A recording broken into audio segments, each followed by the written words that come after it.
Function से बातचीत शुरू करते हैं। हम लोग कल की कक्षा में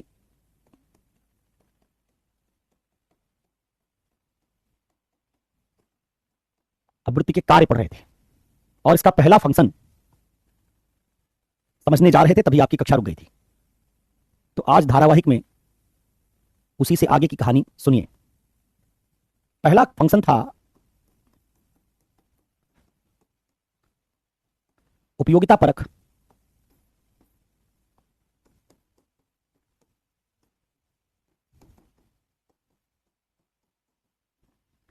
या अनुकूलन का कार्य।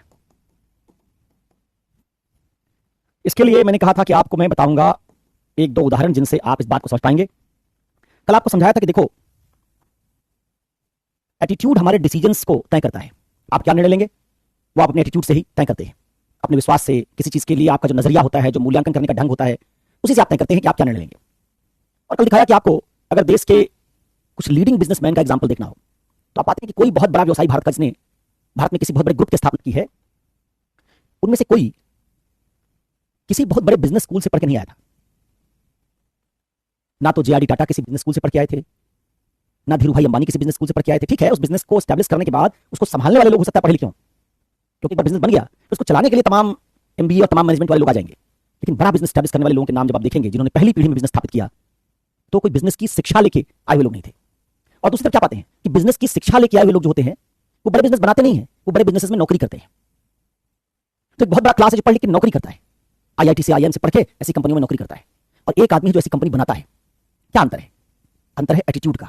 ज्ञान का अंतर तो नहीं हो सकता, क्योंकि ज्ञान तो आईआईटी वाले के पास, आईएम वाले के पास ज्यादा है, लेकिन आईआईटी आईएम वाले के पास बिजनेस शुरू करने का जो एटीट्यूड होना चाहिए वो नहीं है, नौकरी करने वाला है। तो कल एक एग्जांपल से आपको समझाया था कि कैसे हमारी जिंदगी में हम कितने लाभ कमाएंगे, कितनी उपयोगिताएं पूरी करेंगे, अलग अलग दशाओं में कैसे अनुकूलन करेंगे, ये ज्ञान नहीं सिखाता है, ये एटीट्यूड तय करता है। अब इसी का एक एग्जांपल मैं आपको बनाने जा रहा हूं। इस एग्जांपल को सुनिए, इससे आप एटीट्यूड के उपयोगिता परक या अनुकूलन के कार्य को समझ सकेंगे। देखिए, एक उदाहरण ले रहे हैं हम, तो आपको लिखने वाला उदाहरण चाहिए, तो आप ऐसे व्यवसायियों को, आप ऐसे बहुत बड़े अलग अलग क्षेत्र में सफल हुए कुछ लोगों का उदाहरण ले सकते हैं जिनमें ज्ञान नहीं रहा हो, परंपरागत शिक्षा उनको ना मिली हो, लेकिन उन्होंने बहुत बड़ा काम किया हो, वो आप दिखा सकें कैसे वो एटीट्यूड की वजह से है। अब मैं इसको एक एग्जांपल से समझा रहा हूं आपको। एक उदाहरण लेंगे, इसमें एक ले रहे हैं 10 वर्ष का बालक, जिसके पास एक अभिवृत्ति दिखाएंगे कि है, ज्ञान कम है, 10 साल का है तो ज्ञान नहीं है, इसके पास ज्ञान कम है, लेकिन प्रशिक्षण के कारण एक अवृत्ति है। आपने देखा था अवृत्ति प्रशिक्षण से अर्जित की जाती है, एक्वायर्ड होती है। तो इसके पास एक एटीट्यूड है लेकिन नॉलेज कम है। दूसरा आदमी हमारा होगा 75 वर्ष का अनुभवी, ज्ञानी, रिटायर्ड शिक्षक। इसके पास ज्ञान ज्यादा है, लेकिन एक जिस अवृत्ति की बात हम करेंगे वो अवृत्ति नहीं है, जरूरी अवृत्ति नहीं है। और परिणाम स्वरूप आपको दिखाऊंगा कि जो बालक है ये क्या करेगा। एक अवृत्ति के कारण हानि से बचाव कर लेगा, और ये वाला आदमी जो 75 वर्ष का अनुभवी ज्ञानी आदमी है, ये हानि को रोक नहीं पाएगा।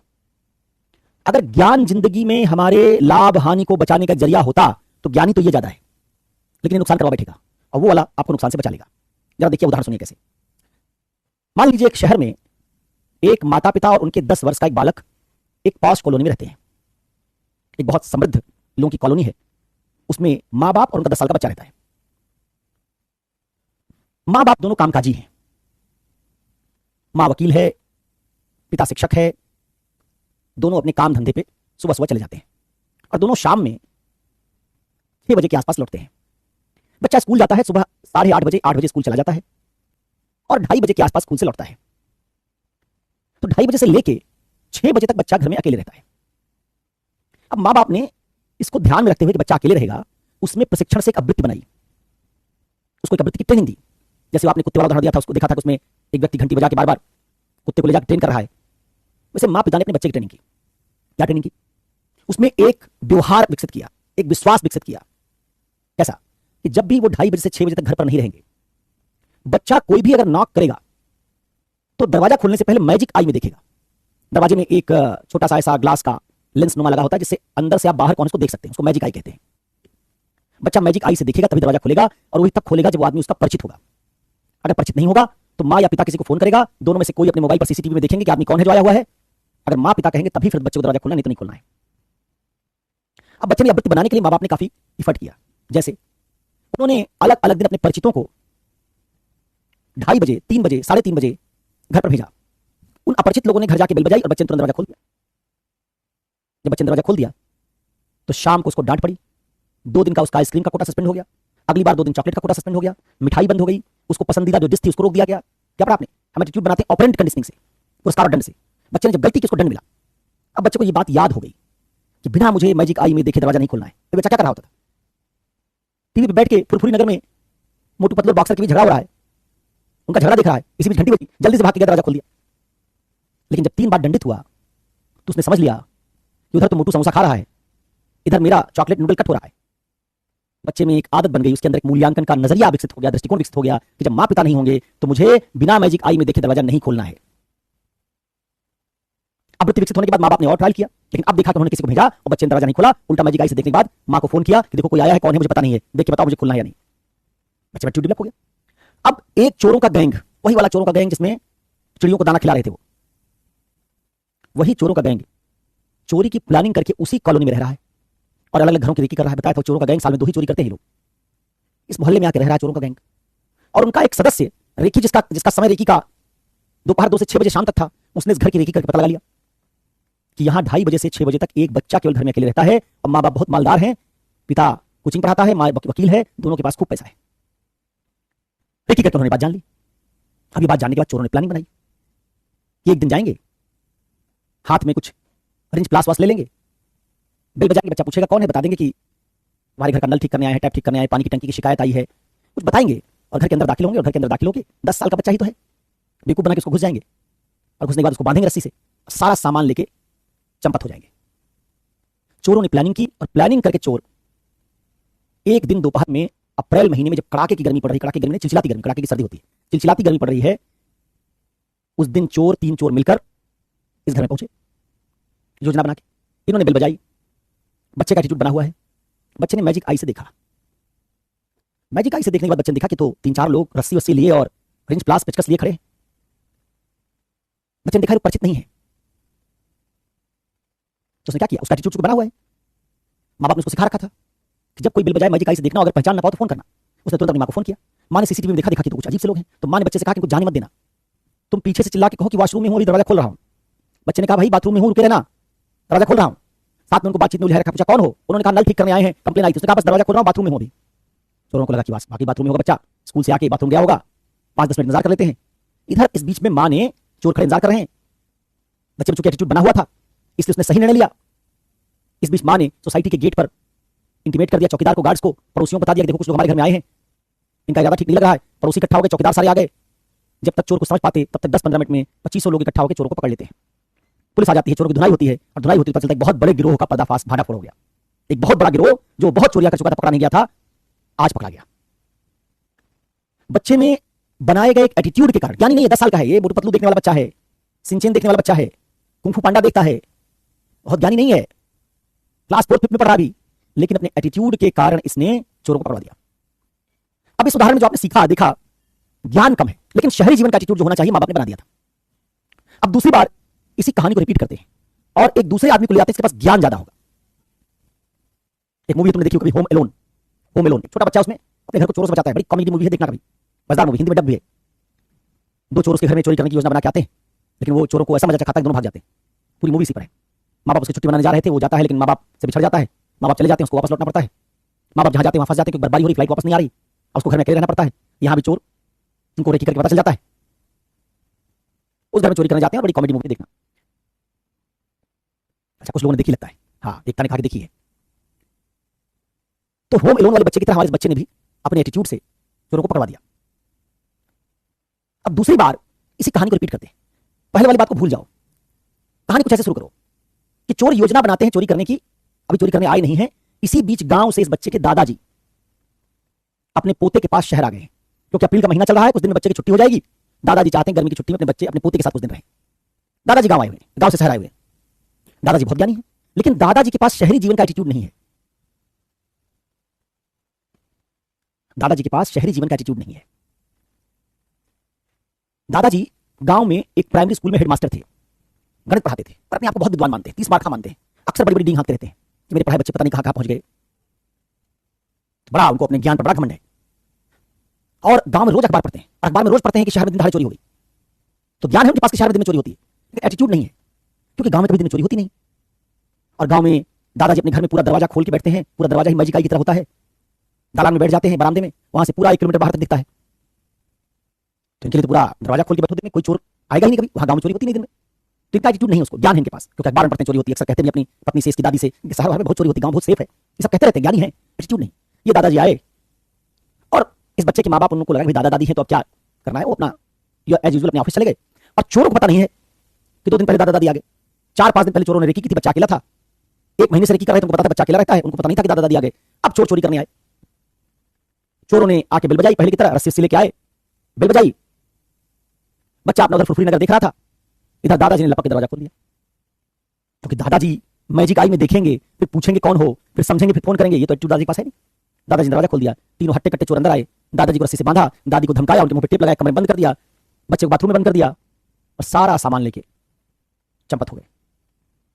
समझदार दादाजी घर को चोरी से बचा नहीं पाए, ज्ञानी दादाजी घर को चोरी से नहीं बचा पाए, लेकिन एक कम समझदार, कम ज्ञानी, लेकिन शहरी जीवन की आवृत्ति वाले बच्चे ने अपने घर को चोरी से बचा लिया। तो इस उदाहरण से जो आपने सीखा कि आवृत्तियों का एक बहुत महत्वपूर्ण काम है, क्या आवृत्तियों का बहुत महत्वपूर्ण काम है अलग अलग स्थितियों में अनुकूलन करने में उनको सक्षम बनाना। अलग अलग तरह की दशाओं की अगर आवृत्तियां हमारे पास होती तो बड़ी आसानी से वहां अनुकूलित कर लेते हैं, अपनी हानियों को बचा लेते हैं, अपने लाभों को सुनिश्चित कर लेते हैं। लेकिन अगर किसी जगह का आपको एटीट्यूड नहीं है, आप किसी बहुत ठंडी जगह पर जा रहे हैं, ज्यादा एटीट्यूड पर जा रहे हैं, आपको एटीट्यूड नहीं, हो सकता बीमार पड़ जाए, हो सकता है आपको ऑक्सीजन की कमी के कारण तकलीफ हो जाए, क्योंकि आपको एटीट्यूड नहीं, आप सोचेंगे ठीक है चल जाएंगे क्या होगा। तो ये ज्ञान नहीं है, भले आपने कितना पढ़ रखा हो ना। एक एग्जांपल मैं क्लास में देता हूं, एक पहाड़ी राज्य में, उसकी पहाड़ी नदी में कर्नाटक के इंजीनियरिंग कॉलेज से आए कुछ बच्चे, जो नदी सूखी सी दिख रही थी उसके बीच में चले गए, अचानक पानी बढ़ा और सब बह गए। इंजीनियर थे, इंजीनियरिंग की पढ़ाई कर रहे थे, ऐसी कैसी कितनी नदियों पर पढ़ने के बाद पुल बना देते, लेकिन उनको पहाड़ी नदी का एटीट्यूड नहीं था।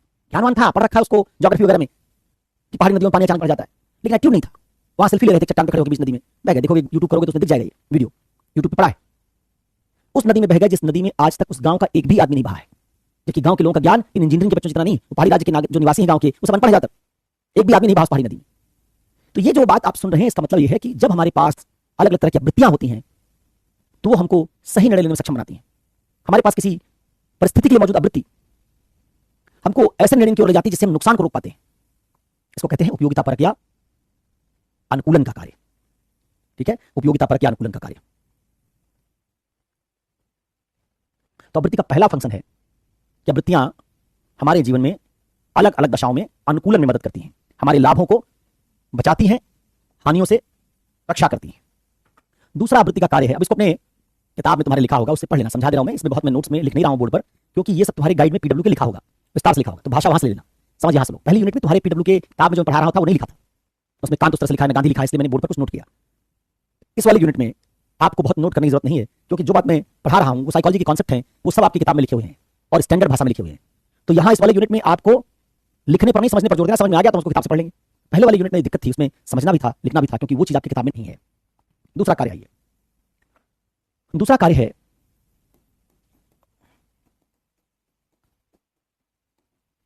अहम रक्षण का कार्य, ईगो डिफेंसिव फंक्शन कहते हैं इसको। अब हो सकता है कि मैंने इसको तीसरे नंबर पर चौथे नंबर पर लिखा रहा हो, मुझे याद नहीं है, तो ये मत कहना कि सर ये तो तीसरे नंबर पर था या चौथे नंबर पर था, इसको दूसरे नंबर पर क्यों पढ़ा रहे हैं। अरे भाई 4 काम लिखे हैं, चारों पढ़ा दे रहा हूं, नंबर तुम ठीक कर लेना।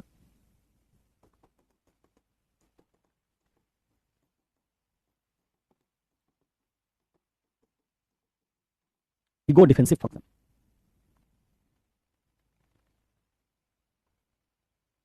नहीं आज गिलास देखने की जगह तुम लोग को देख रहे थे, इसलिए गिलास नहीं दिखे, देख रहे थे तुम लोग क्या बातचीत कर रहे हो कि नहीं कर रहे हो, तुम्हारा एटीट्यूड बदल गया है क्या, सुधर गए हो क्या, इसलिए डायरेक्ट पानी पी लिए।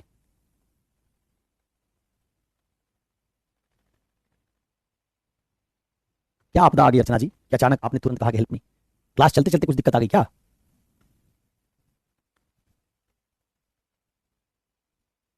पीडब्ल्यू की बुक में गधे का एग्जाम्पल नहीं है सर, पेड़ का भी नहीं है।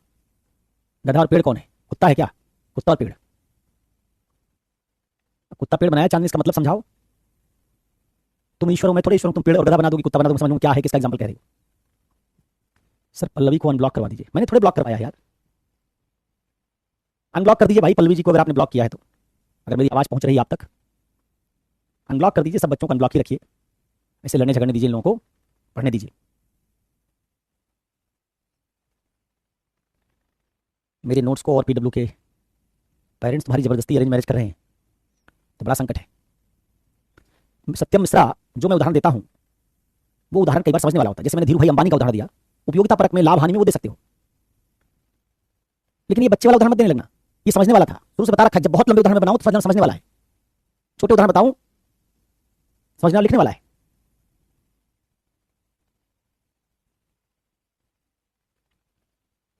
क्या मदद चाहती हो अर्चना?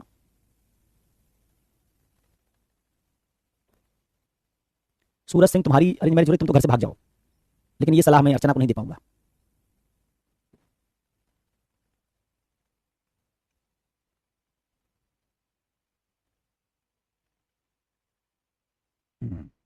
हिमानी उपाध्याय ने तो नए तथ्य सामने रख दिए। हिमांशी, इथिक्स की डीएमपी में 5 नंबर आते हैं 15, बहुत है 5 यार। 5 नंबर तो बहुत है, यूपीएससी में आएगा ज्यादा। बहुत बढ़िया जन्नत। क्या करोगे प्रॉपर्टी में हिस्सा लेके? आईएएस बन जाना, इतनी प्रॉपर्टी खुद ही बना लोगे, खूब घूस लेना, आईएएस बन के प्रॉपर्टी खूब बन जाएगी। आपको यही एडवाइस देंगे कि आपने माता पिता को समझाइए, आप कोई भेड़ बकरी तो है नहीं कि आपकी जबरदस्ती शादी कर देंगे। समझाइए, उनको बताइए कि आप शादी नहीं करेंगे। इस लड़के से उसको बता दो कि नहीं करोगे शादी। कौन सा ऐसा मूर्ख लड़का है जो तुम्हारे कहने के बाद कहेगा जबरदस्ती शादी कर लेंगे? आज के समय संभव नहीं है ये।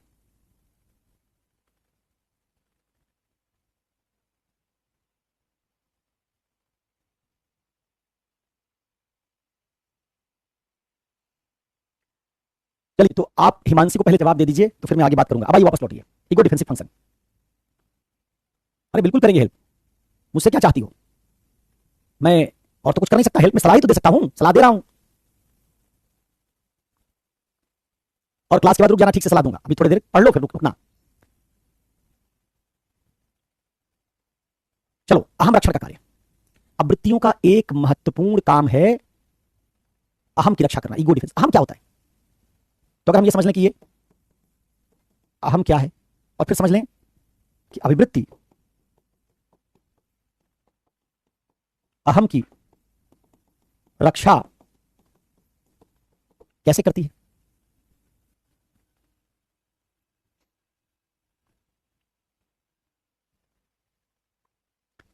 बताइए, अहम क्या होता है? एकता। अहम क्या होता है? What is ego? क्या होता है अहम?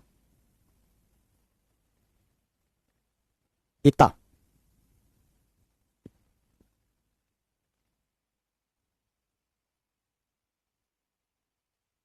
घमंड।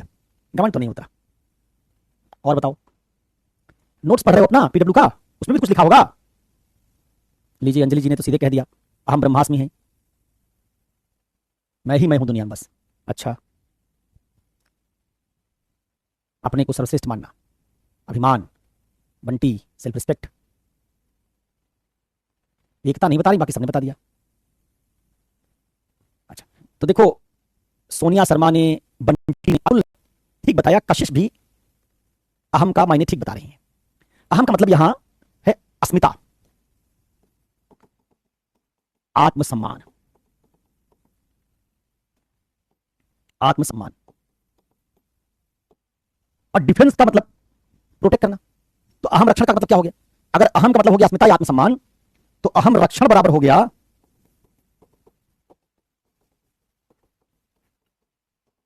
आत्मसम्मान की रक्षा। इसका मतलब आवृत्तियों का एक महत्वपूर्ण काम है अस्मिता की रक्षा करना, आत्मसम्मान की रक्षा करना, जिसको सेल्फ रिस्पेक्ट कहते हैं। अस्मिता का मतलब सेल्फ रिस्पेक्ट से लेना। कैसे? देखो कैसे। आवृत्तियां 4-5 तरह के फंक्शंस परफॉर्म करती हैं। हमारे एटीट्यूड में 4-5 तरह के फंक्शंस होते हैं। कुछ फंक्शन मैं आपको बता रहा हूं। इन्हीं फंक्शन से जब जब आपके आत्मसम्मान को चोट पहुंचने की संभावना होती है, तो हमारी अभिवृत्ति इसी में से कोई एक फंक्शन एक्टिवेट कर देती है। और उस एक्टिवेशन से वो आत्मसम्मान की रक्षा करने की कोशिश करती है। क्या क्या है? अभिवृत्ति निम्न तरीकों या साधन से अहम अर्थात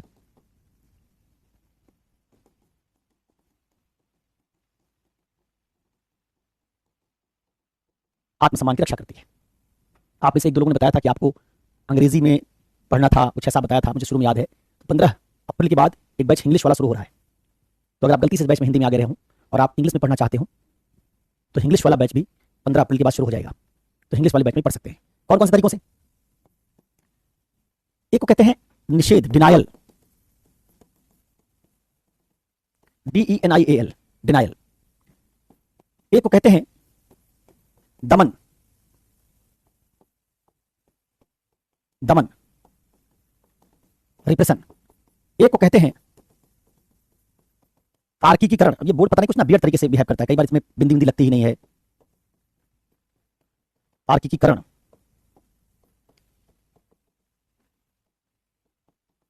रैशनलाइजेशन, प्रक्षेपण, प्रोजेक्शन।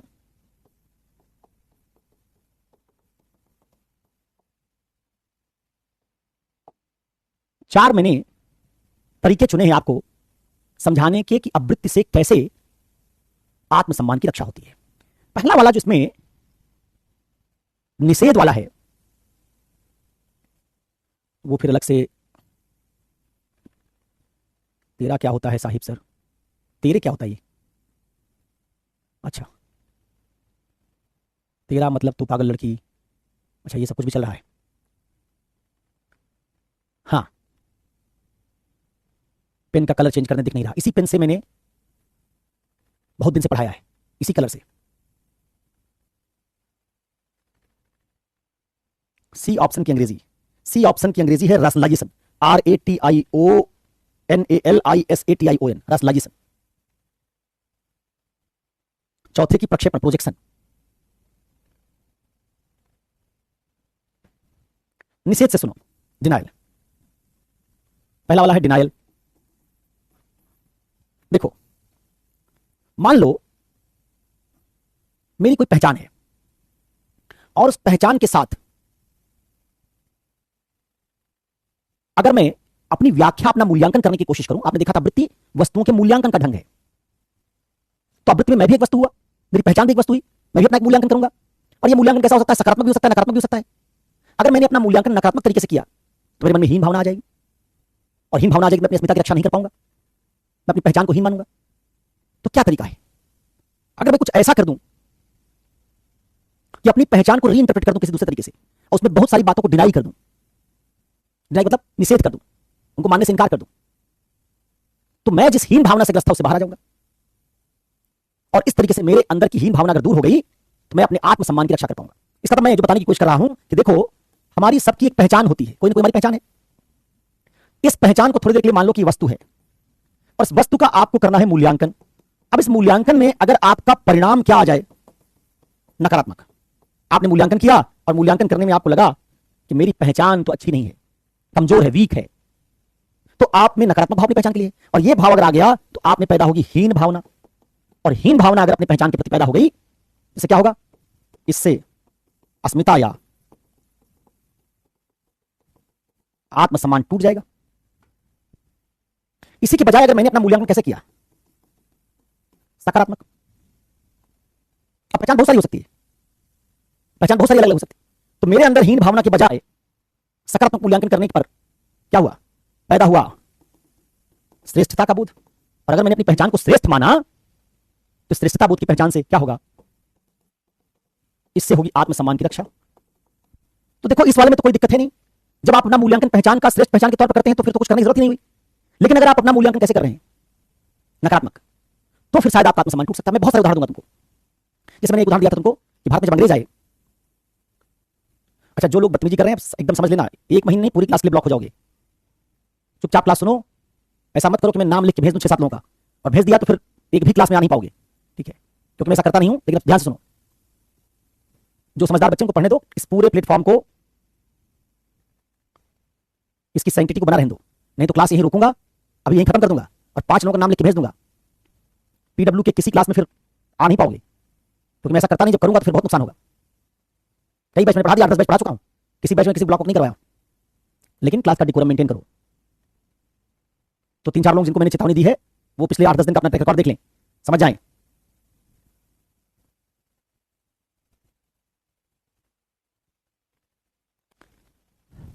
ठीक है, अब एक भी कमेंट अगर मुझे दिखा बकवास वाला क्लास के अतिरिक्त, तो अभी क्लास रोकूंगा और नाम तुरंत भेजूंगा।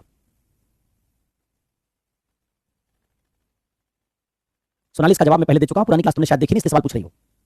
इस सवाल का जवाब मैं शायद सत्यम को नहीं, इस सवाल का जवाब मैं तनिष्क गुप्ता को दे चुका हूं। यह सवाल तनिष्क गुप्ता ने पूछा था आज से 2 क्लास पहले, जो तुम पूछ रही हो कि मनुष्य को वस्तु मानते हैं क्या, और इसका जवाब दिया है। इसका तो तुमने क्लास देखी नहीं, उस क्लास को देखो पुरानी। तनिष्क का सवाल है, उसका जवाब मैंने दिया है। चलिए अब जरा सुनिए, मैं बहुत सारे उदाहरण तुमको दे रहा हूं जिससे तुम ये बात समझ पाओगे कि कैसे हम कई बार अपना ही मूल्यांकन करते हैं और हम हीन भावना से अपना मूल्यांकन करते हैं। जैसे मैंने कहा था कि देखो, अंग्रेज आए हमारे देश में, उन्होंने हमको गुलाम बनाया। अब अंग्रेज ये जानते थे कि अगर हम 50, 60, 70 हजार अंग्रेज सैनिक और सिपाही भारत में रखेंगे इंग्लैंड के, और चाहेंगे कि उससे 15 करोड़, 20 करोड़, 25 करोड़, 30 करोड़ अंग्रेज जब छोड़ के भारत की आबादी 30 करोड़ से ज्यादा हो गई थी, 30 करोड़ भारतीयों को, 25 करोड़ भारतीयों को नियंत्रित कर लें, तो 70 हजार लोग होते कितने? एक बार भारतीय सड़क पर उतराते मार के भगा देते। तो क्या समझा अंग्रेजों ने कि ऐसे लंबे समय तक भारतीयों को कंट्रोल नहीं कर पाएंगे। क्या करें? अगर इन भारतीयों में भर दें हीन भावना, तो खुद ही अपने आप को हीन समझने लगेंगे, गुलाम समझने लगेंगे। अच्छा, कोई अपने आप को हीन मान लेता है तो प्रतिरोध नहीं करता, और प्रतिरोध नहीं करेगा तो काम पूरा हो गया, क्योंकि जब प्रतिरोध आप करेंगे ही नहीं तो फिर अंग्रेजों की दास्ता को आप मान लेंगे अंग्रेज हमसे श्रेष्ठ हैं, उनकी दास्ता को दिल से स्वीकार कर लेंगे, तो अंग्रेजों का राज्य बिना प्रतिरोध के लंबा चलेगा। हर गुलामी इसी तरीके से चलती है। अगर किसी एक वर्ग को, किसी राज्य को दूसरे राज्य को गुलाम बनाना हो, किसी एक वर्ग को दूसरे वर्ग को गुलाम बनाना हो, तो इसको गुलाम बनाना, उसमें हीन भावना भर दो। जैसे वर्ण व्यवस्था ने यही किया था। वर्ण व्यवस्था ने शूद्र में हीन भावना भर दी कि तुमको भगवान ने बनाया ही हीन है। तो आज से 200 साल पहले का शूद्र, जब सामाजिक न्याय नहीं आया था, समानता नहीं आई थी, वो खुद ही मान बैठा था कि ब्राह्मण की तुलना में हीन हूं। आज से तुम 200 साल पहले अगर टाइम मशीन में वापस जा पाओ और उस समय किसी शूद्र से कह दो कि जाओ ब्राह्मण के बगल में बैठ जाओ, ब्राह्मण के घर की लड़की शादी करने की बात कहो, हम कैसे कह सकते हैं? तुम गलत बात कह रहे हो। ब्राह्मण हमारे साथ हिंसा ना करे, क्षत्रिय हमारे साथ हिंसा ना करे, ठीक से बात कर ले, इतना ही बहुत है, हमको बराबरी नहीं चाहिए। वो खुद ही मान चुका था ब्राह्मण श्रेष्ठ है। आज से 100 साल पहले स्त्री मान चुकी थी पति उसका परमेश्वर है। पति को एजी, ओजी, चिंटू के पापा, रिंकी के पापा ऐसे बुलाना है, नाम लेकर नहीं बुलाना है। स्त्री मान चुकी थी। अब जो स्त्री मान चुकी उसका पति उससे श्रेष्ठ है, जिसका नाम नहीं ले सकती, एजी ओजी कर रही है, इनके उनके पापा बता रही है, क्या बराबरी करेगी? जिसका वो खुद ही मान रही कि मेरा पति मुझसे श्रेष्ठ है। आज भी गांव में स्त्रियों में भाव है कि पति ज्यादा श्रेष्ठ है, लड़का ज्यादा श्रेष्ठ है। तो अगर आप स्त्री है तो खुद ही अपने आप को हीन मान बैठी, तो आप अपनी अस्मिता की रक्षा नहीं कर पाएंगे। स्त्रियां जब पति से वो डांट खाती हैं, कई बार पिट जाती हैं, तो प्रतिरोध नहीं करती, क्योंकि जब हीन भावना का शिकार हो चुकी है तो आप मानेंगे कि पति मारा, लेकिन हमको उसके खिलाफ एफआईआर नहीं करना है, आप सह जाएंगे उसको। तो ऐसे बहुत सारे मामले हो सकते हैं जिनमें किसी एक पहचान में ऐसी हीन भावना पैदा कर दी जाए। जैसे अंग्रेज एक और हीन भावना पैदा कर दी गई, जब हमको गुलाम बनाया तो हमारे मन में हीन भावना पैदा की कि तुम्हारी संस्कृति बेकार है, तुम्हारा समाज बेकार है, तुमको संविधान बनाना नहीं आता, तुम कानून का शासन नहीं जानते, तुम लोकतंत्र नहीं जानते, तुम्हारे समाज में कुरीतियां भरी हुई हैं। बहुत सारे हमारे अंदर हीन भावना उन्होंने भरी कि भारतीय लोग क्या कहते थे, कुत्तों की तरह, dogs and Indians are not allowed. कई पार्क में लिख के रखते थे कुत्ते और भारतीय यहां अलाउड नहीं, कुत्ते की तरह हमको समझते थे। और हमने भी अंग्रेजों के सामने अपने आप को हीन मान लिया। सामान्य भारतीय अंग्रेजों के जो पार्क होते थे, अंग्रेजों का जो डिब्बा होता था ट्रेन, उसमें नहीं जाता था, अंग्रेजों के सामने बोलने की हिम्मत नहीं करता था, क्योंकि मान चुका था कि ये बुरे लोग हमसे श्रेष्ठ। वही अंग्रेज भारत से जाते जाते हमारे दिमाग में कहा था, एक आइडिया भर के चले गए कि गोरा आदमी श्रेष्ठ होता है। भारत में हमारी जलवायु ऐसी कि हम लोग गोरे नहीं हो सकते, हम सांवले लोग हैं। गर्म मुल्क है भारत, 2-2.5 महीने ठंड पड़ती, बाकी महीने गर्मी होती है, हम सांवले लोग हैं। इसलिए भारत में जितने सौंदर्य के प्रतिमान हैं सब सांवले रंग पर हैं। आपको एक बार उदाहरण दिया था कि भारत में जो सबसे सुंदर देवता माना जाता है वो कृष्ण। इतना सुंदर है कृष्ण कि 16,000 रानियां हैं उनकी, गोपियों का तो नंबर नहीं पता, गर्लफ्रेंड्स कितनी पता ही नहीं है।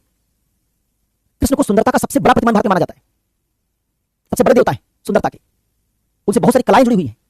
लेकिन अंग्रेज आए तो उन्होंने ये आइडिया बदल दिया, उन्होंने कहा जो फेयर है वो लवली है, जो गोरा है वो सुंदर है। अंग्रेज चले गए और हमारे दिमाग में शासक होने के कारण ये भाव भर गए कि गोरा श्रेष्ठ होता है, और कहा आपको तब से हम शादी ब्याह के लिए गोरी लड़की तलाश रहे हैं। तो जो भारत में सांवली लड़की होती है ना, उसका आत्मविश्वास गोरी लड़की की तुलना में कम होता है। गोरी लड़की का आत्मविश्वास बहुत ज्यादा होता है, उसको लगता है हम एक्टर्स भी बन सकते हैं, उसको लगता है हम रिसेप्शनिस्ट भी बन सकते हैं, उसको लगता है हम फिल्म एक्टर्स भी बन सकते हैं, उसको लगता है हमारी शादी के लिए कोई लड़का तैयार हो जाएगा क्योंकि मैं बहुत गोरी हूं। एक पिता की बेटियों में एक बेटी अगर गोरी है दूसरी सांवली है, तो पिता गोरी वाली बेटी को चिंता नहीं करता, कहता ये थोड़ी दूसरी बेटी की मुझे चिंता है, इसका रंग दबा हुआ है। तो आपका कलर कैसे है भारत में, अगर आप हैं आज के भारत में, तो अपने कलर से अपना मूल्यांकन करेंगे और आप में गोरी लड़की की तुलना में सांवला होने पर हीन भावना पैदा होगी। इसलिए तो भारत में इतनी गोरेपन की क्रीम बिक रही है। कहा हमारे मेन स्ट्रीम सिनेमा में आपको कोई सांवली लड़की बहुत सफल नहीं मिलेगी। सांवली लड़कियां एक्ट्रेस शानदार हैं, नाम बताया था आपको कोंकणा सेन शर्मा का, नंदिता दास का, बहुत शानदार एक्ट्रेसेस हैं, लेकिन ये कटरीना कैफ, ऐश्वर्या राय के आगे मेन स्ट्रीम में कहीं नहीं टिकती है। ऐश्वर्या राय, कटरीना कैफ, ये गोरी ज्यादा है।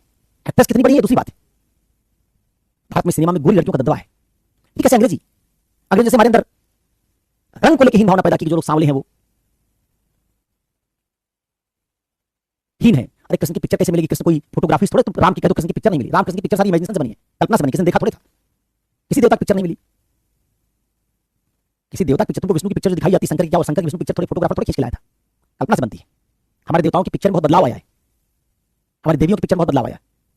कभी 50-60 के दशक का कोई कैलेंडर यूट्यूब पर गूगल करके देखना, 60 के दशक में जो कैलेंडर बनता था उसमें देवियां गोरी होती, मोटी ताजी होती थी। आजकल देवियां जीरो फिगर वाली हैं। जैसे हमारे सौंदर्य का प्रतिमान बदला, हमने देवियों का जो आइडिया उनकी सुंदरता का बदल दिया। देवताओं का देखना, देवताओं के आजकल ऐब होते हैं, मतलब पेट में ऐब है और उनके मसल्स हैं, बाइसेप्स ट्राइसेप्स हैं। पुराना फोटो देखना कभी देवताओं का, सारे देवताओं का पेट थोड़ा निकला होगा। यहां तक कि जो सबसे प्रसिद्ध सीरियल था धारावाहिक रामानंद सागर का रामायण, उसमें अरुण गोविल के पेट में कोई ऐप थोड़े दिख रहे हैं, ऐप्स नहीं, मसल्स नहीं दिखेंगे आपको ऐसी। लेकिन आज जब कोई राम बनता है तो देखो कैसा बनता है, बाल लहरा रहे हैं, उसके मसल्स निकली हुई हैं। तो ये जो फोटो है ना, हमारी इमेजिनेशन से बदलती रहती है।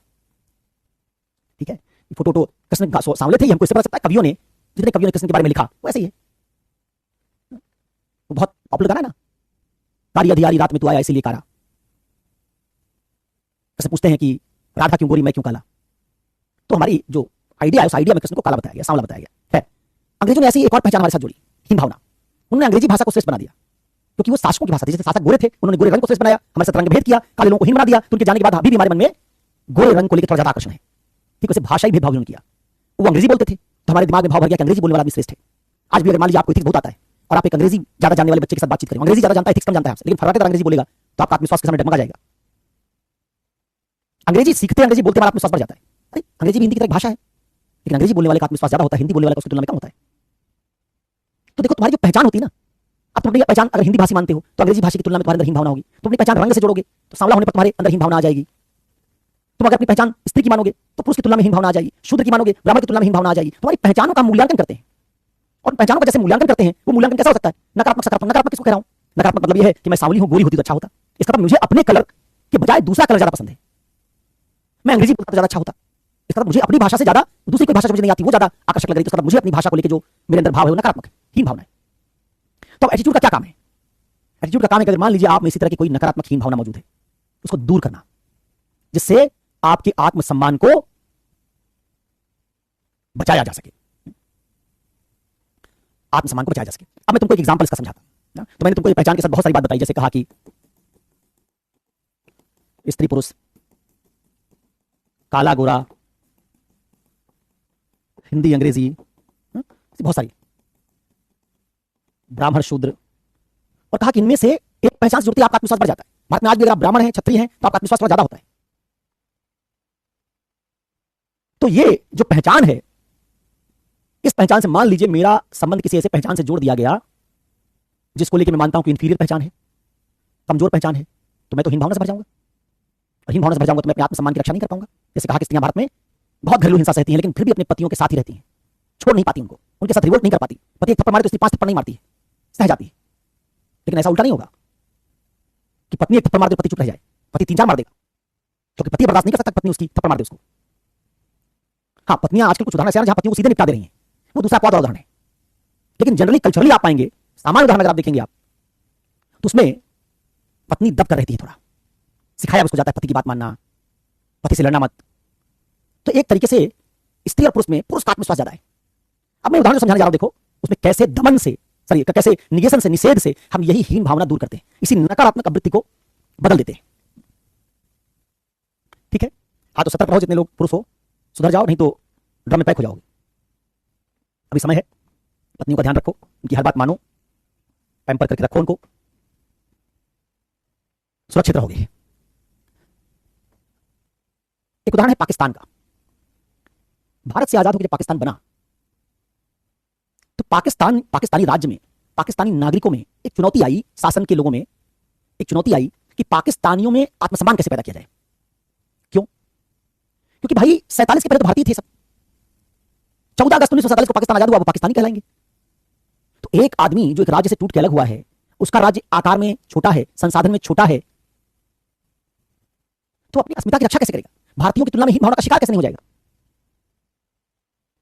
क्योंकि देखो, अगर पाकिस्तान के स्कूलों में, कॉलेजेस में वही हिस्ट्री पढ़ाई जाए जो भारत में है, जैसे मौर्य साम्राज्य का इतिहास, गुप्त साम्राज्य का इतिहास, भारत का स्वतंत्रता आंदोलन, सब वही पढ़ाया जाए, तो पाकिस्तानी आदमी को क्या लगेगा? अरे हम मुसलमान हैं, हमारा धर्म अलग है, ये बात तो समझ में आई, लेकिन इतिहास सब भारत का पढ़ते हैं। जब इतिहास हम पाकिस्तान में भारत का पढ़ेंगे तो हम पाकिस्तानी कैसे हुए? भारत का इतिहास हम पढ़े तो भारतीय हो गए। फिर देखिएगा कि सिंधु सभ्यता है, तक्षशिला की जगह है, तो तक्षशिला और सिंधु सभ्यता तो भारत में थी, तो तुम जहां पीछे जाओगे सब भारत का मिलेगा। कला में जाओगे, स्थापत्य में जाओगे, मथुरा शैली, गांधार शैली सब भारतीय, गुप्त कला, बाकी कला जितनी मूर्ति सब भारतीय, संगीत सारा भारतीय, साम्राज्य सारे भारतीय। तो पाकिस्तानी आदमी हिस्ट्री में पढ़े क्या फिर? क्योंकि अगर पाकिस्तानी आदमी वो कहेगा कला ये भारतीय कला है, संगीत ये भारतीय संगीत है, इतिहास ये भारतीय इतिहास है, तो तुम पाकिस्तानी कैसे हो गए? अगर कहेगा मुसलमान इसलिए पाकिस्तानी है, तो मुसलमान तो सऊदी अरेबिया में भी है। मुसलमान होने से कोई राष्ट्रीयता थोड़ी बनती है? मुसलमान होने से राष्ट्रीयता बनती होती, दुनिया के 56-57 मुल्क सब अपनी राष्ट्रीयता खत्म करके केवल मुसलमान के नाम पे एक राष्ट्र में आगे होते। इस्लाम अगर राष्ट्रीयता का आइडिया रहा होता तो सारे इस्लामिक राज्य खो गए होते। लेकिन सऊदी अरब का मुसलमान यमन के मुसलमान सब मिलने के तैयार थोड़े हैं। सऊदी अरब छोड़ो, वो तो यमन वाला तो अलग है, सऊदी अरब वाला कतर, बहरीन और कुवैत के साथ मिलने के तैयार नहीं, जहां सब अरब लोग ही रहते हैं। तुर्की का मुसलमान ईरान के साथ नहीं मिलेगा। क्या मानते हो? हम तुर्क पहले हैं फिर मुसलमान हैं, हम ईरानी पहले हैं फिर मुसलमान हैं, हम सऊदी अरब के फिर मुसलमान हैं। तो ऐसे पाकिस्तान के आदमी को बताना पड़ेगा कि हम पाकिस्तानी पहले फिर मुसलमान हैं। तो पाकिस्तानी हो क्या? क्या चीज है पाकिस्तानी? इसका जवाब अगर नहीं दे पाएंगे और सब चीज जो भारत की है वही पाकिस्तानी बनेगी, तो फिर तो तुम भारत की डुप्लीकेट कॉपी हो। तो क्या किया पाकिस्तानियों ने?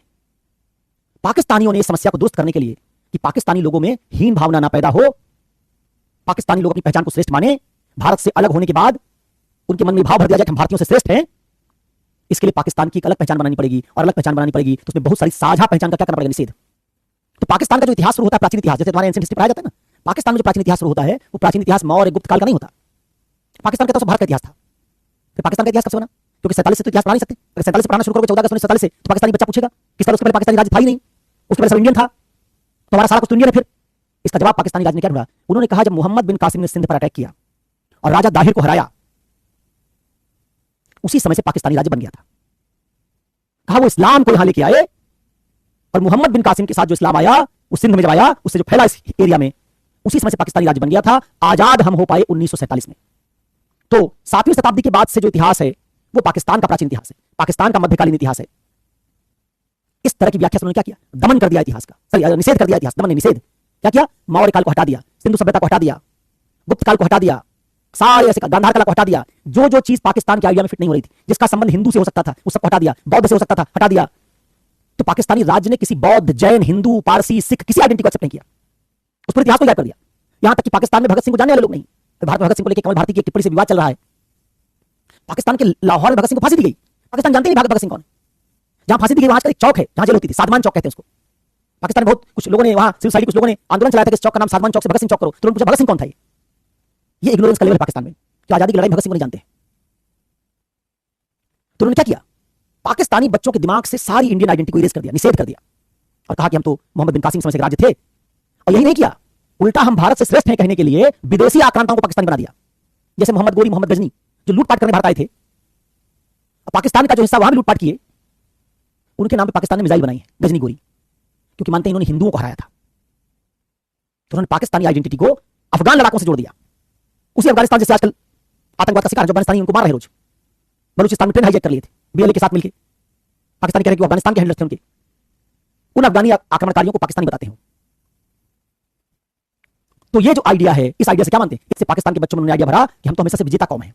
मोहम्मद बिन कासिम ने हिंदुओं को हराया, गजनी ने हराया, गोरी ने हराया, वही सब पाकिस्तानी है। तो जितने ऐसे पाकिस्तान में एक क्रिटिकल ड्रामा तुर्की का आया था, खूब देखा गया, वो तुर्की का आदमी है। इतिहास में उसका कोई इस तरह का जिक्र भी नहीं मिलता है अब्दुल गाजी का, लेकिन पाकिस्तान के लोगों ने उसको खूब देखा क्योंकि इस्लाम को ग्लोरीफाई कर रहा था। तो कहते हैं ना, नया मुल्ला प्याज बहुत खाता है, वैसे पाकिस्तानी तो अपने आप को अरब से भी ज्यादा मुसलमान साबित करने लगे हैं। तो इस अरब से ज्यादा मुसलमान साबित करने के चक्कर में क्या किया? जितने विदेशी आक्रमणकारी थे जो पाकिस्तान पे भी आक्रमण किए थे, उनको पाकिस्तानी बना लिया। भारत से अपना इतिहास छोड़ दिया, सिंधु सभ्यता छोड़ दी, गांधार कला छोड़ दी, महाभारत की कहानियों में वो सब जो पेशावर पुरुष वगैरह सब छोड़ दिया।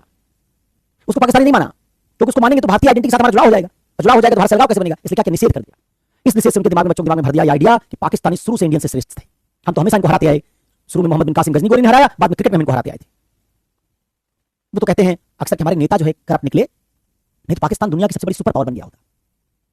तो पाकिस्तान में जो बच्चे अपनी आइडेंटिटी बनाते हैं मोहम्मद बिन कासिम से, न्यूक्लियर बम से, क्रिकेट टीम से, अब बना नहीं पा रहे क्रिकेट टीम से, हालांकि गजनी गोरी से, इनसे अपनी आइडेंटिटी बनाते हैं, अपने इतिहास का निषेध करके आइडेंटिटी बनाते हैं। इससे क्या होता है? इस तरह की व्याख्या से जब आप क्या करते हैं? पहचान का वह भाग या हिस्सा जो क्या करता है, अस्मिता को नुकसान पहुंचाता है, उसका क्या कर देते हैं? उसका निषेध करके अभिवृत्ति हम रक्षण करती है।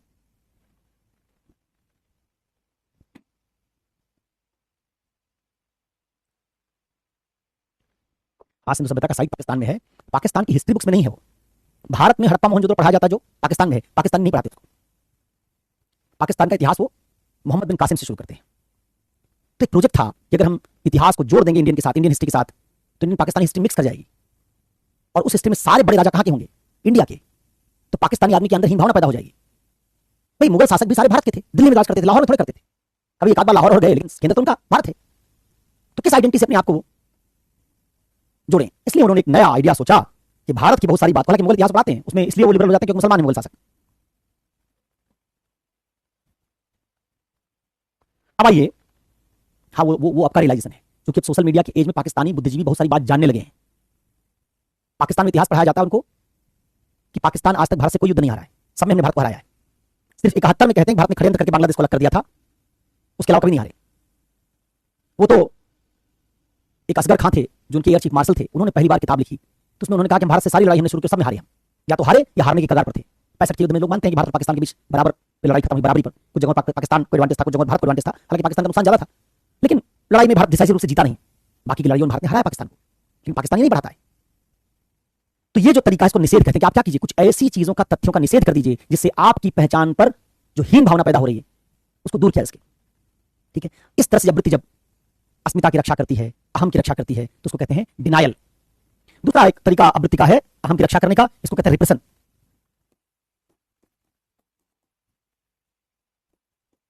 अभी हमेशा इसी तरीके से होता ऐसा नहीं है। भारत में गांधी ने भी और बाकी स्वतंत्रता सेनानियों ने क्या किया, भारतीयों की जो अस्मिता तोड़ दी थी अंग्रेजों ने, उसको बनाने की कोशिश की। गांधी ने इसलिए हिंदी को प्रमोट किया जिससे भारतीय हिंदी के प्रति हीन भावना का शिकार ना हो जाए। अपनी भाषा, गांधी ने पहनावा बदलने की कोशिश की कि धोती पहनो उसमें कोई बुराई नहीं, चरखा चलाओ सूत का तो खादी पहनो, ये हीन नहीं है। गांधी ने भारतीय मूल्यों की वकालत की। गांधी क्या चाहते थे? भारतीयों के ईगो डिफेंस को बनाना। लेकिन उसको सब लोग गांधी की तरह नहीं बनाते, उसको कुछ लोग निषेध से बनाते हैं कि कुछ चीजों का जो हमारे साथ कंसिस्टेंट नहीं हो रही, हमारी पहचान के साथ, हमारी पहचान को कमजोर दिखा रहे हैं, उसको मानो ही मत, हटा दो। दमन में भी हम हटाते हैं, लेकिन दमन में पहचान से कुछ नहीं हटाते, दमन में अनुभव हटाते हैं, दबा देते हैं, हटाते नहीं दबा देते हैं। जैसे इसमें उदाहरण ले रहा हूं स्त्री का, जैसे पाकिस्तानी का लिया, मैं इसमें उदाहरण ले रहा हूं स्त्री का। स्त्री हमारी एक पहचान है। अब भारत जैसे राज्य में देखिए, तनिष्क गुप्ता जी आ गए, सर ये तो इतिहास का एग्जाम्पल हुआ, अगर साहब रक्षण को मानव एग्जाम्पल के साथ जोड़ के समझेंगे। अरे तो मानव ही तो है भाई, पाकिस्तानी मानव नहीं है क्या? आवृत्ति तो किसी न किसी पहचान की होगी ना। अहम रक्षण में आप कोई ना कोई मानव के तौर पर पहचान रखेंगे। अगर सब लोग दुनिया अपने आप को मानव मानने लग जाएं तो बताओ किसी में हीन भावना पैदा होगी? काला आदमी मानो, गोरा आदमी मानो, जब दोनों मानो हो गए तो समान हो गए, फिर हीन भावना कैसे? अंग्रेजी बोलने वाला मानो, हिंदी बोलने वाला मानो। हीन भावना तो तब पैदा होगी, और हीन भावना से आपकी अस्मिता की रक्षा करने की जरूरत तब पड़ेगी जब किसी पहचान से आप जुड़ेंगे, मानो नहीं। और वो पहचान कैसी हो? हीन हो रही हो। तब हम उस हीनता को हटाने के लिए क्या करेंगे? कुछ तरीका खोजेंगे। आवृत्ति ऐसा एक तरीका खोजती है, क्या करती है? ये ऐसे तथ्यों को पहचान से हटा देती है जिन तथ्यों को स्वीकार करने पर हम हीन भावना का शिकार हो रहे थे।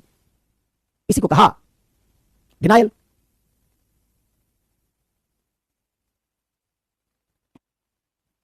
अब डिनायल के बाद रिप्रेशन को स्त्रियों के मामले में देखो।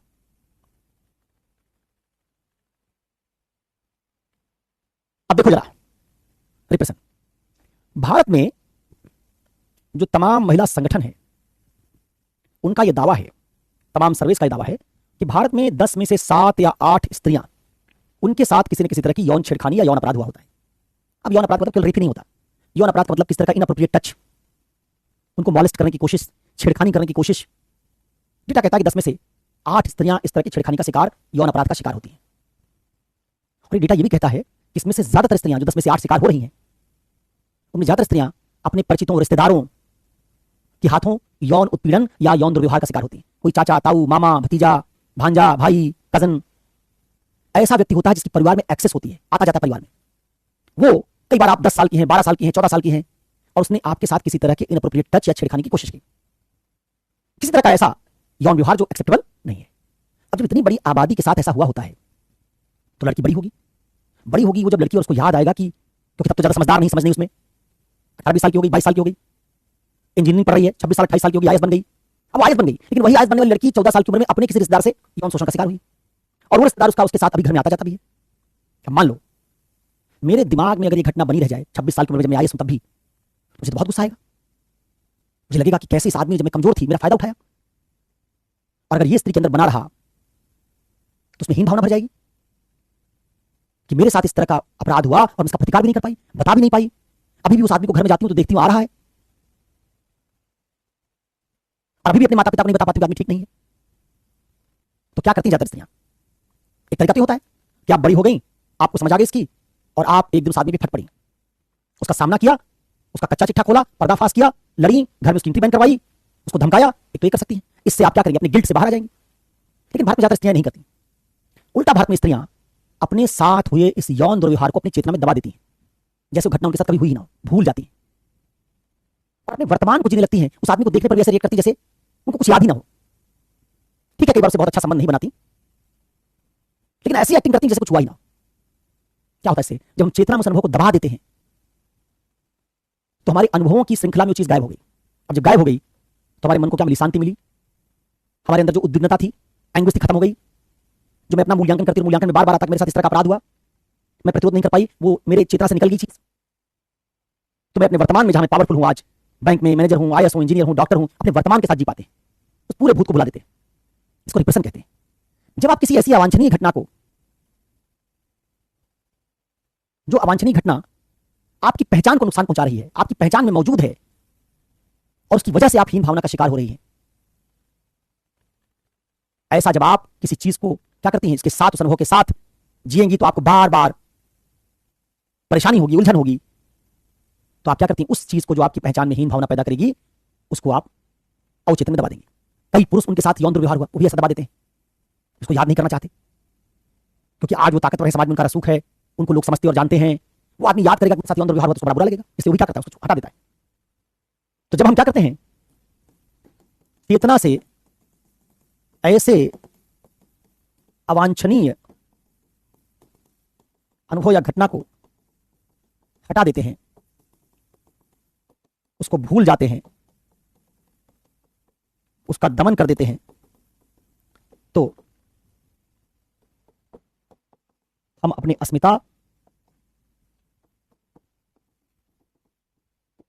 या आत्मसम्मान की रक्षा कर पाते हैं।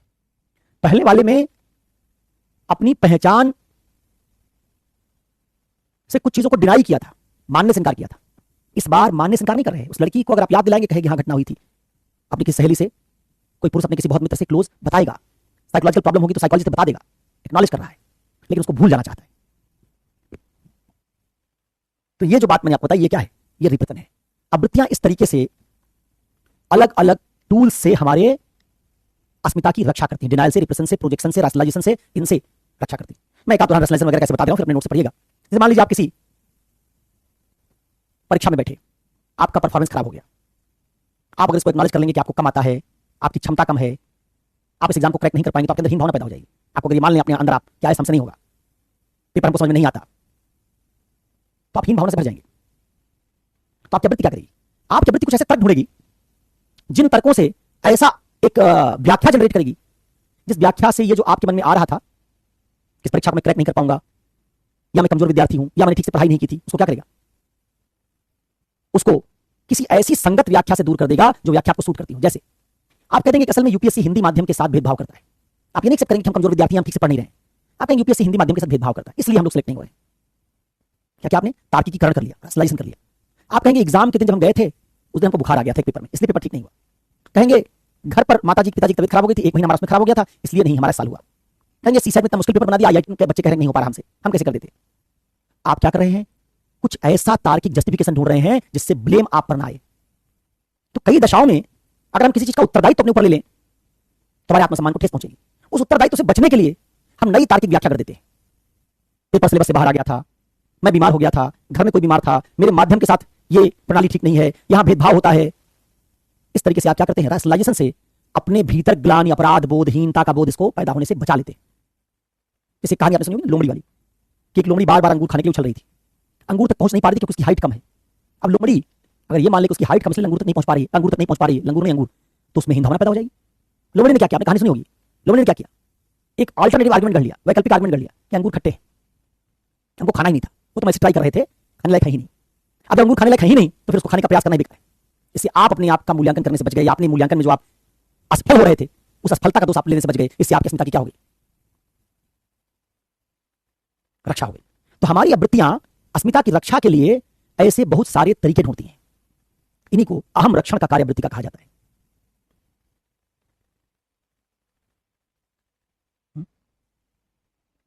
ठीक है, तो या तो आप डिनाइल के द्वारा किसी बात को डिनाई कर दें उसके द्वारा, दूसरा चेतना में किसी बात को दबा दें उसके द्वारा, या फिर आप कुछ ऐसे तर्क गढ़ लें जिन तर्कों से एक बेहतर व्याख्या देते हुए आप दिखा दें कि आपकी असफलता के लिए आप दोषी नहीं है, इस कारण से आपकी काबिलियत पर कोई शक नहीं होना चाहिए। रैशनलाइजेशन के द्वारा इस तरीकों से आवृत्ति अहम रक्षण का काम करती है। चलिए, तो अहम रक्षण की बात हो गई। अब आइए जरा देखिए,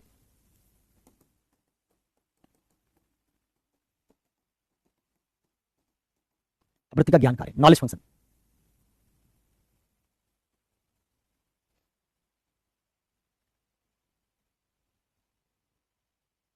लास्ट लाइन रिपीट कर दीजिए।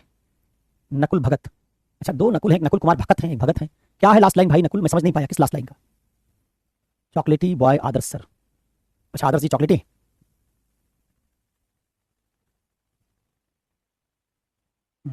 सर मुझे इतना तो ज्ञान नहीं, पर टारगेट कुछ ज्यादा उच्च लेवल का सोचता हूं। अरे कोई अपनी जिंदगी मत ले जाओ यार, ये आवृत्ति का काम क्या है उसको पढ़ा रहा हूं। अब अलग अलग तरीके की बात सोचते हो तो ठीक है, अपने एटीट्यूड के हिसाब से तो सोचते हो, इसी से तो सीखा है तुमने कि एटीट्यूड हम सबका अलग अलग है, अपने अपने सोच का तरीका नजरिया अलग अलग है।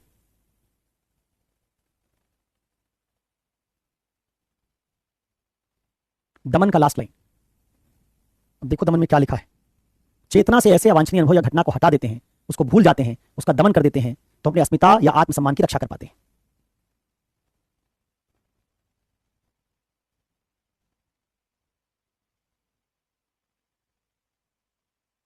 ठीक है, ये रिप्रेशन है। अब आइए ज्ञान कार्य। आइए होलिका जी, आपका स्वागत है। होली के दिन पैदा हुई थी क्या होलिका तुम? नाम तुम्हारा यूनिक है, होली से तुम्हारे जन्म का कोई संबंध है?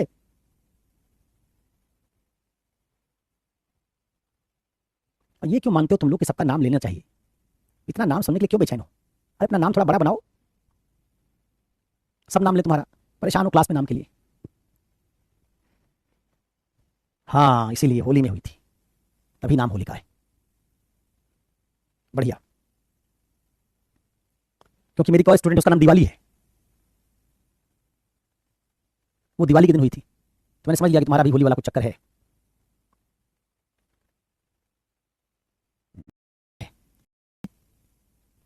और तीसरा,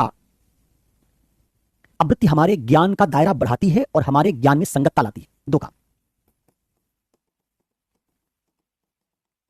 ज्ञान का दायरा बड़ा करना और दूसरा ज्ञान में संगतता लाना। कैसे, समझ लो इसको भी।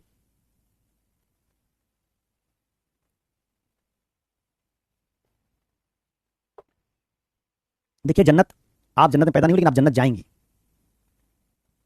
जन्नत नाम इसलिए रखा गया तुम जन्नत जाओगी। या ये दूसरी पल्लवी है, मान लो किसी जगह पर चर्चा चल रही है कि दुनिया का सबसे महान बास्केटबॉल का प्लेयर कौन है, और आपका बास्केटबॉल को लेकर कोई एटीट्यूड नहीं है, या सबसे महान बास्केटबॉलर को लेकर कोई एटीट्यूड नहीं है, क्योंकि असल में आपका बास्केटबॉल को लेकर कोई एटीट्यूड नहीं है। आप बास्केटबॉल देखते नहीं, खेलते नहीं, उसमें रुचि नहीं लेते, इसलिए उसको लेकर कोई एटीट्यूड नहीं है। आप कहीं बहस चल रही हो, एक कह रहा हो कि माइकल जॉर्डन बहुत बड़ा खिलाड़ी था, एक कोबी ब्रायंट को कह रहा हो, कोई माइकल जॉनसन, मैजिक जॉनसन का नाम ले रहा हो, मान लो डिबेट चल रही है, तो आप क्या करेंगे? आप उसमें पार्टिसिपेट ही नहीं करेंगे। लेकिन मान लीजिए एक दूसरी डिबेट चल रही है कि विराट कोहली और बाबर आजम में कौन बड़ा बैट्समैन है, और आपका मान लीजिए एक एटीट्यूड है कि विराट कोहली ज्यादा बड़ा बैट्समैन है या बाबर आजम ज्यादा बड़ा बैट्समैन है, तो आप क्या करेंगे? उसमें शामिल हो जाएंगे। जब शामिल होंगे तो जो विपक्षी है क्या करेगा? आर्गुमेंट देगा कि देखो बाबर आजम ने 1000, 2000, 3000, 4000, 5000 रन व्हाइट बॉल क्रिकेट में कोहली से ज्यादा तेज बनाए, कम मैचेस बनाए, उसका स्ट्राइक रेट ज्यादा है, एवरेज ज्यादा है, इसलिए बाबर आजम कोहली से ज्यादा बड़ा बैट्समैन है। अब आप क्या करेंगे? आप चूंकि मान रहे हैं कि कोहली ज्यादा बड़ा बैट्समैन है, इसलिए आप उसका काउंटर लेके आएंगे। आप कहेंगे अरे वो बाबर आजम जिम्बाब्वे के खिलाफ खेलता है ज्यादा, जब मन होता है नीदरलैंड आयरलैंड चले जाते हैं, जिम्बाब्वे में 3-4 सेंचुरी मार के आ जाता है, उसका आधार तो जिम्बाब्वे के खिलाफ है, इसलिए कई बार उसको लोग जिम्बाबर कहते हैं। फिर उसने कोई तर्क दिया, तो आप क्या करेंगे? आप उसके तर्क की अगर काट नहीं ढूंढ पाएंगे तो अपने ज्ञान का क्या करेंगे? विकास करेंगे, जाएंगे क्रिक इन्फो, क्रिक बज, क्रिक कीड़ा, कोई वेबसाइट खोलेंगे, उस वेबसाइट से और कुछ ऐसा नॉलेज लेके आएंगे कंपैरिजन का जो विराट कोहली के पक्ष में हो। क्योंकि विराट कोहली को लेकर आपकी सकारात्मक आवृत्ति है, तो आप उस सकारात्मक आवृत्ति को बनाए रखना चाहते हैं, और जब बनाए रखना चाहते हैं तो आप क्या करते हैं? उसके लिए और ज्ञान जुटाते हैं, जिससे विपक्षी के आरोपों का जवाब दिया जिसके। लेकिन अगर मैजिक जॉनसन, माइकल जॉर्डन में आपका कोई एटीट्यूड नहीं था, आप उस चर्चा में भाग नहीं लेते, तो आपका ज्ञान बढ़ता ही नहीं है। आजकल भारत में बहुत सारी बहस हो रही है अलग अलग, राणा सांगा को लेके, औरंगजेब को लेके। मान लीजिए आपका एटीट्यूड है औरंगजेब को लेके पॉजिटिव, तो औरंगजेब ठीक ठाक सा सकता। अगर आपका एटीट्यूड ऐसा है तो आप क्या करेंगे? ऐसा ऐसा आर्टिकल ढूंढेंगे जो किसी ने लिखा हो, जिसने प्रूव किया हो कि औरंगजेब ने यहां यहां हिंदुओं की मदद की थी, इसलिए जैसा कहा जा रहा है वैसा सच नहीं था। क्या करेंगे? अपने ज्ञान का दायरा बढ़ाएंगे, ढूंढेंगे ऐसा यूट्यूब चैनल, ऐसा इतिहास का पेज, ऐसा इतिहासकार जो औरंगजेब के पक्ष में बात कर दे। और अगर आप औरंगजेब के विरोधी हैं तो आप सतीश चंद्र जदुनाथ सिन्हा से लेकर ऐसे राइटर्स को ढूंढेंगे जिन्होंने औरंगजेब की आलोचना की हो, और उससे सामग्री इकट्ठा करके दिखाएंगे कि औरंगजेब बुरा था। तो जो आपका एटीट्यूड होता है ना, उस एटीट्यूड को बनाए रखना चाहते हैं। राणा सांगा के पक्ष में आपका एटीट्यूड है तो आप कहेंगे राणा सांगा ने बाबर को बुलाया जरूर था, लेकिन देखो ये और बात है जिससे राणा सांगा के वीर होने और देशभक्त होने की हम रक्षा कर सकते हैं। दूसरा वाला कहेगा ये देखो इससे राणा सांगा वीर भक्त देशभक्त वीर नहीं है। तो जब आप कोई एटीट्यूड रखते हैं तो उसका काउंटर एटीट्यूड भी दुनिया में है, और काउंटर एटीट्यूड से आपके तर्क ज्यादा प्रबल रहे, इसके लिए आप लगातार अपने ज्ञान को रिफाइन करते हैं, क्योंकि अपने एटीट्यूड को बदलना नहीं चाहते। आप औरंगजेब के विरोधी तो आप एटीट्यूड बदलना नहीं चाहते, आप राणा सांगा के समर्थक के विरोधी तो आप एटीट्यूड बदलना नहीं चाहते, बनाए रखना चाहते। आप मोदी राहुल के विरोधी या समर्थक हैं, रवीश कुमार सुधीर चौधरी के समर्थक या विरोधी हैं, ध्रुव राठी या किसी के समर्थक या विरोधी हैं, तो आप बनाए रखना चाहते हैं एटीट्यूड को। उसके क्या करते हैं? अगर कोई आपसे बहस करता है तो उसके लिए नया नया तर्क ढूंढ ढूंढ के लाते हैं, जिससे उस बहस में आप हारे नहीं। तो जो आवृत्तियां हमारी हैं, पावरफुल आवृत्तियां, जैसे मैं मुसलमान हूंगा तो तमाम इस्लाम की ऐसी अच्छाइयां लेके आऊंगा जिससे मैं, अगर आप मुसलमान की इस्लाम की किसी बुराई की बात करेंगे तो मैं उन अच्छाइयों को गिना दूंगा। मैं हिंदू हूंगा, आप मुझे कोई 10 बुराइयां बताएंगे, मैं हिंदू धर्म की 4 अच्छाइयां बता दूंगा। तो जिस चीज को लेकर हमारा सकारात्मक एटीट्यूड होता है, उस चीज को लेकर हम ज्ञान का विकास करते हैं, और जिसको लेकर हमारा नकारात्मक एटीट्यूड होता है उसके खिलाफ हम तर्क ढूंढते हैं कि और हम उसको नकारात्मक सिद्ध कर सकें। तो आप जो दुनिया में पढ़ते लिखते हैं ना, जो अपना ज्ञान बढ़ाते हैं, वो ज्ञान ऐसे नहीं बढ़ाते, ज्ञान बढ़ाते हैं एटीट्यूड के हिसाब से। आप वही ज्यादा पढ़ते हैं, उसी यूट्यूबर को ज्यादा सुनते हैं, उसी इन्फ्लुएंसर को ज्यादा सुनते हैं, उसी पत्रकार का चैनल देखते हैं जो आपके एटीट्यूड को सूट करता है, दूसरे वाले सुनते ही नहीं। अंबेडकर ने कहा इसलिए सही है, गांधी ने कहा इसलिए सही है, भगत सिंह की बुराई करा इसलिए गलत है, भगत सिंह का समर्थन करा इसलिए सही। पहले से हमारा एटीट्यूड जो बना हुआ है, उस एटीट्यूड के हिसाब से कलेक्टिव तरीके से इंफॉर्मेशन दुनिया से पिक करते हैं। सारी जानकारी, सारे तर्क आप नहीं स्वीकार करते, आप उन तर्कों, उन जानकारियों को स्वीकार करते हैं जो आपके एटीट्यूड से संगत होता है। इस रूप में एटीट्यूड तय करता है कि हमारा ज्ञान का ढांचा कैसा होगा। अगर मैं इस्लाम का कट्टर समर्थक हूं तो मैं उन सब तर्कों को कभी लूंगा ही नहीं जो इस्लाम की बुराई करते हैं या इस्लाम में कमियां दिखाते हैं। अगर मैं हिंदू धर्म का कट्टर समर्थक हूं तो हिंदू धर्म के खिलाफ कोई तर्क कभी सुनूंगा ही नहीं, उस आदमी को सुनूंगा ही नहीं जो बोलता है। मैं तो उन लोगों को सुनूंगा जो हिंदू धर्म की अच्छाइयां बताते रहते हैं। इस तरीके से एटीट्यूड तय करता है कि हमारा ज्ञान का दायरा कैसा होगा, हम किस चीज का ज्ञान इकट्ठा करेंगे। ज्ञान का दायरा बड़ा करना, ज्ञान का क्षेत्र तय करना, ज्ञान का स्वरूप निर्धारित करना, यह सब एटीट्यूड करता है। आपके नॉलेज का नेचर कैसा होगा वो इस बात से होगा कि आपका एटीट्यूड क्या है। आप उच्च जाति के एटीट्यूड से युक्त हैं तो आपके नॉलेज का नेचर उसी जातीयता के इर्द गिर्द घूमेगा।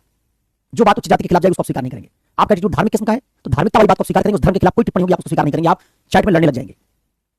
आपका एटीट्यूड पितृसत्ता के पक्ष में होगा तो लड़कियों के पक्ष में कहेगी बात आप स्वीकार नहीं करेंगे, उसका विरोध करेंगे। तो आप अपने एटीट्यूड के हिसाब से पिक करते हैं किस ज्ञान को मानेंगे, किसको नहीं मानेंगे। और यही एटीट्यूड क्या करता है, ज्ञान में संगत भी लगता है। अगर मुझे पता चल गया मेरा एटीट्यूड है लेकिन इसके खिलाफ आलोचना है, बड़ी पावरफुल आलोचना है, तो मैं अपने एटीट्यूड को इस तरीके से बदलता हूं, इस तरीके से रिस्ट्रक्चरिंग करता हूं जिससे मेरे एटीट्यूड का खंडन ना हो और उसमें जो बात उसको नुकसान पहुंचा रही है उसको ऐसे कैसे समायोजित किया जाए जिससे उस बात से एटीट्यूड के स्वरूप पर फर्क ना पड़े। इस मान लीजिए कोई कह दे हिंदू धर्म को बहुत महान बताते हो, उसमें तो सती प्रथा थी, उसमें वर्ण व्यवस्था थी, तो आप क्या करेंगे? अब आप ये बात मान लेंगे तो हिंदू धर्म महान है, बात तो टूट जाएगी। तो आप क्या करेंगे? आप कहेंगे सब हिंदू धर्म की कुरीतियां थी, असली हिंदू धर्म नहीं था वो। मुसलमान से आप कहते कि तुम तो कहते तुम्हारा धर्म शांति का धर्म है, रिलीजन ऑफ पीस है, लेकिन सबसे ज्यादा आतंकवादी तो इस्लाम में दिखाई दे रहे हैं। दुनिया में सारे देशों में जहां सबसे ज्यादा हिंसा है वो इस्लामिक मुल्क है। क्या कहेगा? देखो वो इस्लाम के सही अनुयायी नहीं है, वो जिहाद का सही मतलब नहीं जानते हैं, जिहाद का गलत मतलब निकाल रहे हैं, वो भटके हुए लोग हैं। हिंदू क्या करेगा? अपने बात को संगत बनाने के लिए तमाम हिंदू धर्म की बुराइयों को एक्सेप्ट नहीं करेगा, कहते हिंदू धर्म की असली व्याख्या नहीं है। इस्लाम का आदमी इस्लाम की बुराई को एक्सेप्ट नहीं करेगा, कहेगा भटके हुए लोग हैं, वो मेन स्ट्रीम इस्लाम नहीं है। इस तरीके से आवृत्ति क्या करती है? हमारे ज्ञानों को संगत बनाती है और हमारे ज्ञान के स्वरूप, ज्ञान के दायरे, ज्ञान के क्षेत्र को तय करती है। यह आवृत्ति का ज्ञान कार्य है। और आखिरी कार्य था मूल्य पट्टिकरण। मैं समझा रहा हूं, लिख नहीं रहा हूं ज्यादा। इसके एग्जाम्पल अपने नोट से, गाइड से, किताब से जुटा लेना।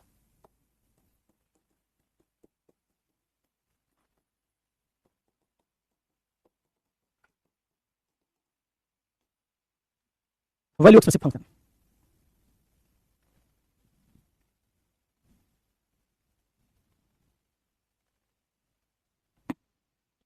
अरे भाई मैंने बोल दिया, अब बात मेरी पहुंच गई होगी तो अनब्लॉक हो जाएंगी, नहीं पहुंच रही होगी तो मैं कल बोल दूंगा पल्लवी पांचाल को अनब्लॉक करने के लिए, उनको अनब्लॉक कर दिया जाए। अच्छे विद्यार्थी हैं वो, कोई बात हो सकता है बैच मैनेजर को नागवार गुजरी हो, उन्होंने ब्लॉक कर दिया हो, उनको अनब्लॉक कर दिया जाए। मैं मैसेज पहुंचवा दूंगा, लेकिन मैं भूल जाता हूँ, क्लास खत्म होती है मैं भूल जाता हूँ। लेकिन करना जनरली क्या होता है, जनरली हम सब बहुत बड़े एक्टर हैं ना। वो दुष्यंत कुमार ने जो लाइनें कही हैं, हर आदमी में होते हैं 10-20, दुष्यंत कुमार है, निदा फाजली मुझे याद नहीं आ रहा, लेकिन मुझे याद आ रहा है दुष्यंत कुमार। हर आदमी में होते हैं 10-20 आदमी, जिसको भी देखना हो कई बार देखना। तो हम सब में 10-20 आदमी हैं, हम सब मुखौटा लगाए हुए, जैसे दिखते हैं ऐसे हैं नहीं। एक लड़का एक लड़की से मिलता है पहली बार, कितना विनम्र होता है। लड़की अगर समझ ले कि लड़का ऐसे ही होगा, धोखा खा जाएगी। लड़की भी जितना ऑर्गेनाइज दिखती है लड़की को, जिस तरह की बात कर रही होती है, वो भी सब स्क्रिप्टेड है। सोच क्या है पहली डेट पे क्या बात करनी है, वैसे है नहीं। आप इंटरव्यू देने जाते हैं तो क्या वो लड़का लड़की पहली बार मिले, दोनों को देखकर जो आपको आइडिया बना, आप समझ बैठे कैसे लोग होंगे, नहीं वैसे है नहीं। अभी वो दोनों एक खास प्रयोजन के लिए एक्टिंग कर रहे हैं। आप इंटरव्यू देने गए, इंटरव्यू में आपसे सवाल पूछा गया, आप हर सवाल में लोकतांत्रिक मूल्य, समतामूलक मूल्य, बहुत सारी सी बड़ी बड़ी बात कर रहे हैं। इंटरव्यूअर अगर उससे समझ ले कि आप ऐसे आदमी होंगे, भूल कर सकता है, क्योंकि आप इंटरव्यू देते समय एक्टिंग कर रहे हैं। तो हम में से हर आदमी अपने 10-20 रोल बनाए हुए हैं। उन रोल्स के हिसाब से समाज में जहां जाता है वो एक्टिंग करना शुरू कर देता है। शादी ब्याह में जाते हैं, देखते हैं कोई देख रहा तो प्लेट में थोड़ा कम खाना लेते हैं, खराब लगेगा। नहीं दिख रहा तो जल्दी दिखा लेंगे, ढेर सारा खाना खा लेंगे। छुप के कोई काम करने वाला तरीके से करेंगे, सबके सामने करेंगे अलग तरीके से करेंगे। तो अपने कॉन्शियस लोग हैं, हमको पता होता है कहां क्या करना है। तो इसलिए ऐसे समय में आप किसी की बातचीत से अगर उसके मूल्य पता करना चाहेंगे तो बड़ा मुश्किल है, क्योंकि आदमी जानता है क्या बोलना है,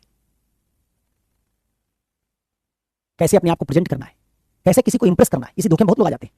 लड़की कहती शादी पहले तुम तो ऐसे नहीं थे, लड़का कहता सैंपल था, अब शादी हो गई, अब थोड़े वैसे रहूंगा रोज रोज।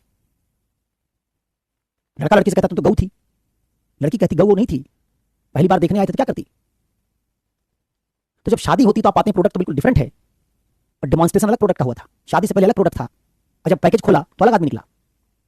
तो कैसे पता करें फिर कि आदमी में क्या मूल्य है? आपकी बातचीत से नहीं पता चल सकता। एक ही तरीका है, हम आपके एटीट्यूड का पता लगा लें। अगर मैं आपके एटीट्यूड का पता लगा लूं तो उस एटीट्यूड से मैं आपके व्यक्तित्व के सारे मूल्य प्रकट कर लूंगा। अब एटीट्यूड का पता लगाने के अलग तरीके इस्तेमाल करने पड़ेंगे। एक तरीका हो सकता है कि हम आपके घर में कैमरा लगा दें, बिग बॉस की तरह, आपको पता ना हो, आपकी सारी गतिविधियां देखें कि आप घर में अपनी मां से कैसे बात करते हैं, बहन से कैसे बात करते हैं, और लोगों से कैसे बात करते हैं, और उससे पता कर लें कि ये आदमी जो ऐसे कर रहा है इसका एटीट्यूड है, इससे इस आदमी में मूल्य है। या हम आपको क्वेश्चनर दे दें, कि स्टडी दे दें, और उससे देखें कि आपका रुझान किधर है, उस रुझान का पता करके हम आपके मूल्य पता लगा लें। इसका जब तक हम आपके एटीट्यूड को नहीं जानेंगे, सटीक एटीट्यूड जब तक हमको नहीं पता चलेगा, तब तक हम आपके मूल्य नहीं बता सकते। किसी से पूछा जाए कि तुम ईमानदार हो, ईमान थोड़ा बताएगा ईमान है, तो कहेगा ईमानदार है। लेकिन अगर मैं उसका एटीट्यूड देख लूं, क्या देख लूं, एक पार्टी में गया, उस पार्टी में 4 दोस्त गए थे, एक दोस्त कार पार्क कर रहा है, 3 अंदर चले गए, वहां जाने पाया कि 3 ही कोल्ड ड्रिंक्स है। आपके बाकी दोस्तों ने कहा कि वो दोस्तों भी इंतजार कर रहा है, 3 ही कोल्ड ड्रिंक्स कैसे शेयर करेंगे, आपने कहा पी जाओ यार, उसको कहां पता चलने वाला, उसके पहले खत्म कर दो, कहना पार्टी कोल्ड ड्रिंक्स थी नहीं।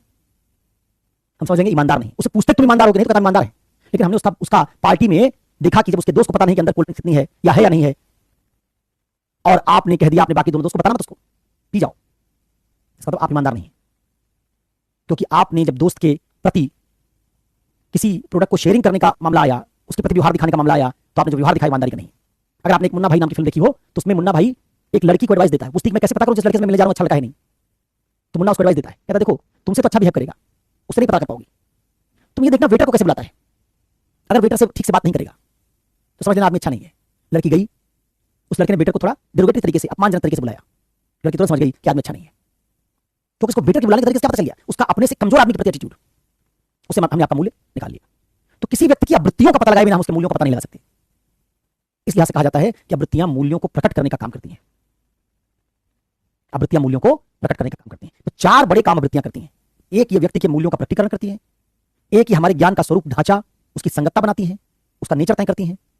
एक, ये हमारी अस्मिता की रक्षा करती है, और एक हमारे निर्णयों में इस तरह का निर्णय लेने की तरफ हमको ले जाती हैं जिससे हमारी हानियों को रोका जा सके और लाभों को बढ़ाया जा सके। ये आवृत्ति के कार्य का फंक्शन था जो मैंने आपको पढ़ाया।